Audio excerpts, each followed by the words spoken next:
आज हम recurrence relation के अंदर मास्टर मेथड का अभ्यास करने वाले हैं।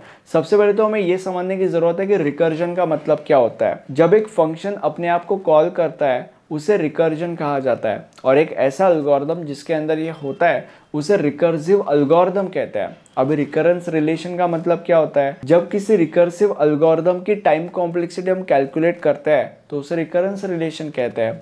ठीक है, तो अगर किसी रिकर्सिव एल्गोरिदम की टाइम कॉम्प्लेक्सिटी तुम्हें कैलकुलेट करनी है तो ऐसा करने के लिए हमारे पास 3 तरीके होते हैं, और उन 3 तरीकों में से सबसे पहला तरीका है मास्टर मेथड। मास्टर मेथड को तुम मास्टर थ्योरम भी कह सकते हो। मैं पर्सनली मास्टर मेथड कहता हूँ क्योंकि मुझे थ्योरम का स्पेलिंग आता नहीं है, मजाक कर रहा था। Just call it whatever you want, like just relax, take a chill pill, okay. मैं पर्सनली मास्टर मेथड कहता हूँ। मास्टर मेथड को कंसिडर करके हम आगे चलेंगे। अब मास्टर मेथड को अगर तुमने पकड़ा तो उसके अंदर एक सबसे ज़्यादा इंपॉर्टेंट इक्वेशन होता है विच इज़ दिस। जब तुम्हें कोई क्वेश्चन मिलता है और उस क्वेश्चन के अंदर लेट्स से कोई इक्वेशन है, तो सबसे पहले तुम्हें उस इक्वेशन को इस फॉर्म में मोल्ड करना पड़ता है। अगर वो इक्वेशन इस फॉर्म में मोल्ड हुआ तो ही तुम उस क्वेश्चन को मास्टर मेथड के थ्रू सॉल्व कर सकते हो। अगर वो मोल्ड नहीं हुआ तो फिर तुम्हें किसी दूसरे तरीके से उस क्वेश्चन को सॉल्व करना पड़ेगा। अब क्वेश्चंस को सॉल्व करने से पहले मैं तुम्हें बताऊंगा कि ये जो इक्वेशन है, इस इक्वेशन के अंदर जो अलग अलग एलिमेंट्स है उन अलग अलग एलिमेंट्स के क्या क्या मतलब है, और उसके बाद हम क्वेश्चंस को सॉल्व करना चालू करेंगे। ठीक है, सबसे पहला एलिमेंट है हमारे पास, that is T of N. What the hell is T of N? एक ऐसा प्रॉब्लम जिसका साइज n है, ऐसे प्रॉब्लम को सॉल्व करने के लिए जो भी टाइम रिक्वायर्ड है उसे टी ऑफ एन रिप्रेजेंट करता है। देन हमारे पिक्चर में आता है a। What the hell is a? हमारे पास कितने सब प्रॉब्लम्स है उन्हें a रिप्रेजेंट करता है। अब a should always be greater than और इक्वल टू 1। ऐसा इसीलिए क्योंकि सब प्रॉब्लम्स कभी नेगेटिव या जीरो नहीं हो सकते, राइट। इसके बाद हमारे पिक्चर में आता है n का मतलब होता है number of inputs, kind of that we are stuff. And उसके बाद हमारे पिक्चर में आता है b का मतलब होता है सब प्रॉब्लम्स का साइज। अब b जो है वो हमेशा 1 से बड़ा होना चाहिए, और उसके पीछे का रीजन ये है कि अगर किसी भी नंबर को हम 1 से छोटे नंबर के साथ डिवाइड करते हैं तो आंसर उस नंबर से बड़ा आता है, फॉर एग्जांपल दिस। और किसी भी नंबर को अगर हम 1 से बड़े नंबर के साथ डिवाइड करते हैं तो आंसर उस नंबर से छोटा नंबर आता है, विच इज़ दिस। तो हमें प्रॉब्लम की साइज छोटी करनी है, इसीलिए जो b का साइज है that should always be greater than 1, right. उसके बाद हमारे पिक्चर में आता है f of n। What the hell इज f ऑफ n? देखो, रिकर्जन के अलावा बाकी जितने भी ऑपरेशंस होते हैं उन्हें हम कहते हैं ओवरहेड्स, और उन्हें f ऑफ n रिप्रेजेंट करता है। अब जितनी भी फालतू की बातें हमारी थी वो सारी की सारी हो चुकी है। अब हम डायरेक्टली प्रॉब्लम्स सॉल्व करने के ऊपर जंप करते हैं। बट सबसे पहले तुम्हें ये समझने की ज़रूरत है कि मास्टर मेथड के अंदर जितनी भी चीज़ें तुम्हें करनी है एक प्रॉब्लम मिलने के बाद, उतने सारी की सारी चीज़ों को हमने एक स्टेप बाय स्टेप प्रोसेस में सम अप किया है। तुम्हें बस इस प्रोसेस को फॉलो करने की ज़रूरत है, एंड दैट्स इट। तुम्हारा जो भी प्रॉब्लम है वो हो जाएगा सॉल्व, ओके। तो बस हम इसी मेथड को अपनाएंगे, ओके। हमारे लेक्चर के अंदर या शुरू करते हैं। हमारा पहला प्रॉब्लम है step number 1। What the hell is step number 1? Step number 1 is equation के फॉर्मेट में लाओ। किसको? हमारे क्वेश्चन को, ठीक है। इसको हम इस इक्वेशन के फॉर्मेट में लाएंगे। But the thing is that कि ये ऑलरेडी हमारे इक्वेशन के फॉर्मेट में ही है। इट्स इन इक्वेशन फॉर्मेट, तो हमें उसको लाने की जरूरत नहीं है अलग से। हमें क्वेश्चन सॉल्व करने वाले हैं जिसमें हमें लाना पड़ेगा, बट इस क्वेश्चन में लाना नहीं पड़ेगा क्योंकि ऑलरेडी है। व्हाटएवर, शुरू करते। तो ऑलरेडी है उस फॉर्म में। अब आगे क्या है? a, b और f ऑफ n का वैल्यू निकालो। तो अभी अगर तुम इसको इसके साथ कंपेयर करोगे तो तुम्हें ये पता चलेगा कि देखो 4a like f of n and like आगे का बाद में हम देखेंगे, ठीक है। एंड या सी b2 मतलब इसको हम सॉल्व करते हैं। a is equal to what the hell is a is 4, okay. Then what the hell is उसके बाद क्या है? b कैलकुलेट करना, right. What the hell is b is 2। व्हाट द हेल इज f of n is n। Easy peasy lemon squeezy. क्या? आगे बढ़ते हैं। उसके बाद स्टेप नंबर 2, इसे फाइंड करो, इसे फाइंड करना है हमें, ठीक है। Now what the hell is n raise to log a base b, इसे फाइंड करना है, right. So n raise to log what the hell is a is 4, okay, and what the hell is b is 2, so that is n raised to log 4 base 2, weird stuff like that, okay। तो अभी क्या मैं 4 को 2 square लिख सकता हूँ? Of course लिख सकता हूँ, बिकॉज 2 स्क्वायर इज 4, ठीक है। तो n log 2 स्क्वायर, राइट। तो अभी हम इसको ऐसे भी लिख सकते हैं, अब हम सबसे पहले इसको कैल्सी में कैलकुलेट करते हैं। सो अभी हमारा कैल्सी है log and 2 and base 2, answer is 1। अब जैसे कि तुमने देखा कि इसका आंसर हमें 1 मिलता है, इसलिए हम यहाँ पे इसका आंसर डायरेक्टली n स्क्वायर लिखते हैं। तो अभी इसका मतलब क्या है? इसका मतलब ये है कि n raise to log base b a is equal to like log a base b is equal to n square है, and what the hell is function of n is equal to n।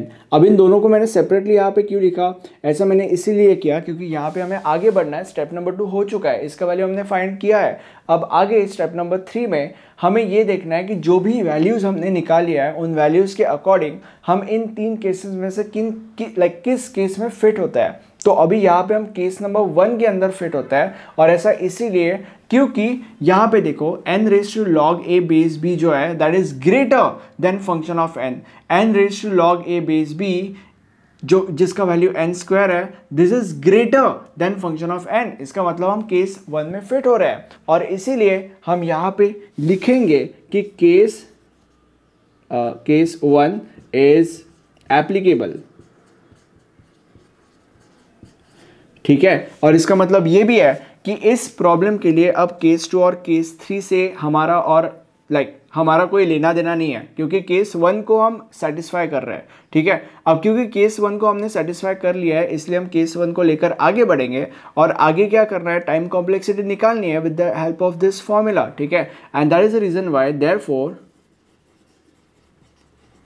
Comma t of n is equal to n log, ठीक है, और is equal to और of. अब इसका value हमने already निकाल के रखा है, इसका वैल्यू क्या निकाला था हमने? n square. तो बस ये इसका टाइम कॉम्प्लेक्सिटी है, ऑर्डर ऑफ n स्क्वायर। और ये हमारा प्रॉब्लम हो चुका है पहला वाला। अब हम दूसरे वाले प्रॉब्लम के ऊपर जंप करते हैं। अभी हमारा सेकंड प्रॉब्लम है। सबसे पहला स्टेप क्या है? इक्वेशन के फॉर्मेट में लाओ, मतलब बेसिकली जो भी क्वेश्चन है उसको हमें इस फॉर्मेट में लाना है। अब ये क्वेश्चन इस फॉर्मेट में नहीं है क्योंकि यहाँ पे n है बट यहाँ पे 2n है, ठीक है। तो बेसिकली यहाँ पे हमें कुछ भी करके n लाना है। तो अभी क्या मैं इसको ऐसे लिख सकता हूँ is equal to T n upon 2.3, like मतलब n के नीचे डिनोमिनेटर में 2/3 है, ठीक है। तो क्या मैं इसको ऐसे लिख सकता हूँ? हाँ लिख सकता हूँ, राइट। तो ब्रैकेट क्लोज प्लस 1। अब क्या ये इस फॉर्मेट में है? हाँ ये इस फॉर्मेट में है। तो इसीलिए अब हम a b और f ऑफ n के वैल्यूज निकालेंगे। What the hell is a का लाइक a1 हम लिख सकते हैं क्योंकि a की जगह पे यहाँ पे कुछ है ही नहीं, इसलिए a इज इक्वल टू 1। उसके बाद what the hell is b जो है वो है 2/3, एंड उसके बाद f of n, what the hell is f of n? f of n is equal to 1, okay. उसके बाद स्टेप नंबर 2 हमें ये निकालना है, मतलब basically n raise to log b base a, sorry मैंने उल्टा लिख दिया, log a बेस b है तो my bad, log a base b is equal to n raise to log what the hell is a is 1, okay, base 2/3। तो अब हम इसको कैलकुलेट करते हैं। तो ये हमारा कैल्सी है, लॉग बेस में क्या था? 2/3 था, राइट। सो 2/3, एंड उसके बाद यहाँ पे क्या था? यहाँ पे 1 था, सो द आंसर इज 0। अब जैसे कि तुमने देखा कि इस पूरे का आंसर आता है 0, and that is the reason why यहाँ पे हम लिखेंगे n raise to 0, and this is equivalent to 1 obviously. तो अभी इसका मतलब ये है कि n log a base b is equal to 1 and f of n is also equals to 1। अब आगे का स्टेप यानी कि स्टेप नंबर 3, इनमें से एक केस सेटिस्फाई करो। हमें ये देखना है कि ये इनमें से किस केस में लाई करता है? अब अकॉर्डिंग टू माई अंडरस्टैंडिंग ये जो है वो हमारे केस नंबर 2 में लाई करता है, because n raise to log a base b is equivalent to function of n, दोनों इक्वल है, इसलिए केस 2 को सेटिस्फाई कर रहा है। And that is the reason why हम यहाँ पे लिखेंगे केस 2 इज एप्लीकेबल, ठीक है। एंड देयरफॉर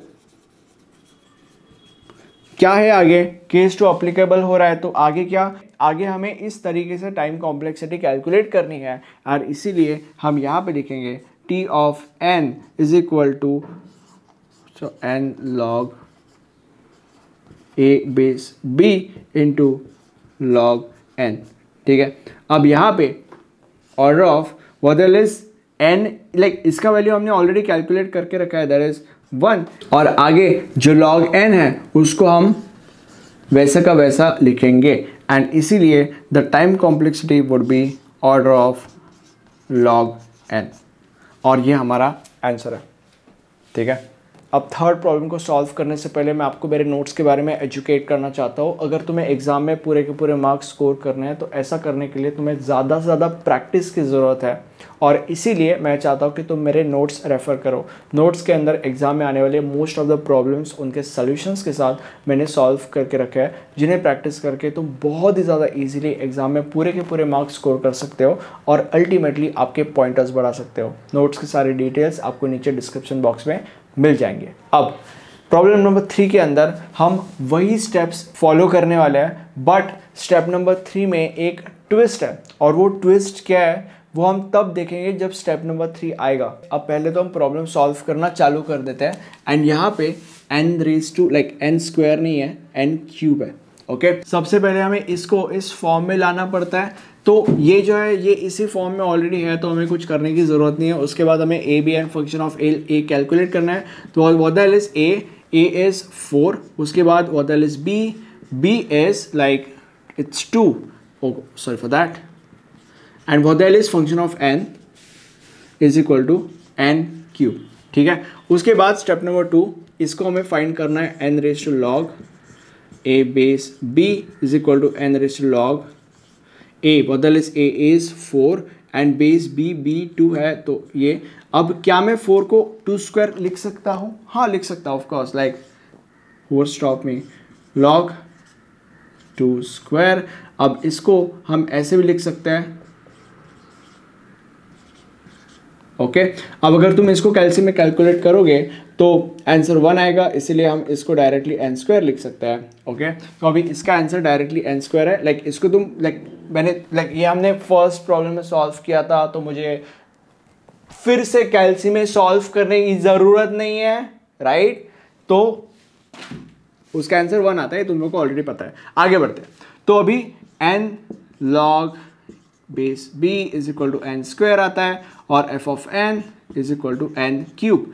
नाउ अब ये जो है स्टेप नंबर 3 में किस केस में लाई करता है? ये जो है ये केस नंबर 3 में लाई करता है, और ऐसा क्यों?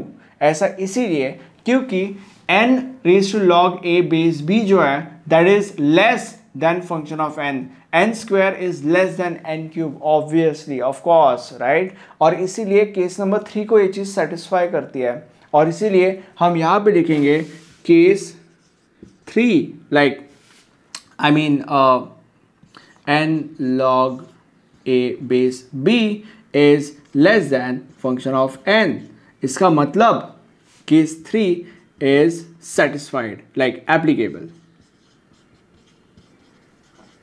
एंड प्रॉब्लम नंबर 1 एंड 2 में अगर मैं गलती से ये लिखना भूल गया होगा तो आप लिख देना, like what is less than what, और what is greater than what, और what is equal to what, वो लिखना यहाँ पे लाइक ज़रूरी है, वो लिखना यहाँ पे, ठीक है, ताकि हमें पता चल सके कि कौन से केस में वो प्रॉब्लम बिलोंग करता है, राइट। अब केस नंबर 3 इज एप्लीकेबल। अब केस नंबर 3 में हमें क्या करना है? केस नंबर 3 में ये तो ठीक है, लाइक ठीक है ये आ गया, बट हमें इसको भी प्रूफ करना होता है, like this is equals to this. तो इसके लिए हमें इन सब चीज़ों की वैल्यू निकालनी पड़ेगी ना, तो इसीलिए सबसे पहले हम इसकी वैल्यू निकालते हैं, like a into function of n upon like function of n upon B वाला a into F N upon B. अब यहाँ पे वदल is a is 4 and function of n क्या है, फंक्शन ऑफ n है n क्यूब और b का क्या वैल्यू है, b का वैल्यू है 2, तो function of n upon b का मतलब क्या होगा, इसका वैल्यू होगा n क्यूब अपॉन 2 का क्यूब दैट इज 8। ओके, तो ये इसका आंसर होगा, राइट। अब ये और ये, तो that is n cube upon 2, ठीक है। उसके बाद हमने इसका वैल्यू निकाल लिया, अब हम इसका वैल्यू निकालेंगे that is c into function of n। अब यहाँ पे एक छोटा सा ट्विस्ट है, मैं तुम्हें बता रहा हूं कि अगर कोई प्रॉब्लम केस नंबर 3 में लाई करता है तो तुम्हें उसे कैसे सॉल्व करना है, मैं उसका बेसिकली फॉर्मेट बता रहा हूं, ठीक है। अब देखो मैं क्या कर रहा हूं, इसका वैल्यू हमने निकाल लिया, अब हम इसका वैल्यू निकालते हैं that is c into function of n। So c into f of n, what the hell इज f of n, f of n is n cube, so that is c into n cube। अब यहां पे क्या लिखा गया है, this is less than or equal to this, मतलब n cube upon 2 is less than equal to c into n cube। Okay, अब जब ऐसा होता है ना, तब तुम्हें ये जो लेस देन वाला साइन है इसको कट कर देना है, so that is n cube upon 2 is equal to c into n cube. अब अगर n क्यूब उधर गया तो क्या मैं n क्यूब को कट कर सकता हूं, ऑफ कोर्स कट कर सकता हूं, तो इससे c का जो वैल्यू हो जाता है दैट इज 1/2, तो c का जो वैल्यू है दैट इज 1/2। एंड अगर तुम केस 3 को ध्यान से देखोगे तो c का जो वैल्यू है that should be less than 1, यहां पे देखो, and is our value less than 1, is c का वैल्यू less than 1, of course it is less than 1, that is 1/2 which is less than 1, that is 0.5।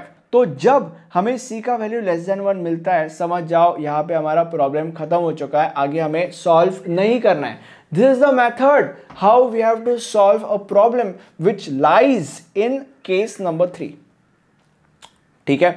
अगर हमारा यहाँ पे वैल्यू c से छोटा नहीं आता तो इसका मतलब उस प्रॉब्लम को हम मास्टर मेथड से सॉल्व नहीं कर सकते, and also considering the fact कि वो प्रॉब्लम बाकी के 2 केसेस में भी लाई नहीं करता, ठीक है। तो फिर किसी दूसरे तरीके से हमें उसको सॉल्व करना पड़ेगा, जो बाकी के 2 तरीके हैं जो हम आगे आने वाले लेक्चर्स में पढ़ने वाले हैं, ठीक है। बट बेसिकली यहाँ पे द सीन और the method is this to solve this type of problem जो केस नंबर 3 में लाई करता है। तो अभी c का वैल्यू 1 से छोटा आ चुका है, मतलब कंडीशन इज सेटिस्फाइड। अब यहाँ पे हम लिखेंगे c इज लेस देन 1, जो कि हमारा हो चुका है। और अब हम आगे बढ़ेंगे केस नंबर 3 में, यानी कि टाइम कॉम्प्लेक्सिटी निकालेंगे इस मेथड से, that is t of n is equal to f of n, और इज इक्वल टू हमें बस f ऑफ n का जो वैल्यू है वो वहां पे डाल देना है। उसका वैल्यू क्या है, किधर गया, n क्यूब, ठीक है। तो इसका जो टाइम कॉम्प्लेक्सिटी है that would be n cube, and this is how you would solve all the problems which are related to master method. ये हमारा प्लेलिस्ट है, इस प्लेलिस्ट के अंदर आपको सब्जेक्ट के सारे लेक्चर्स मिल जाएंगे। Thank you so much for watching, bye bye.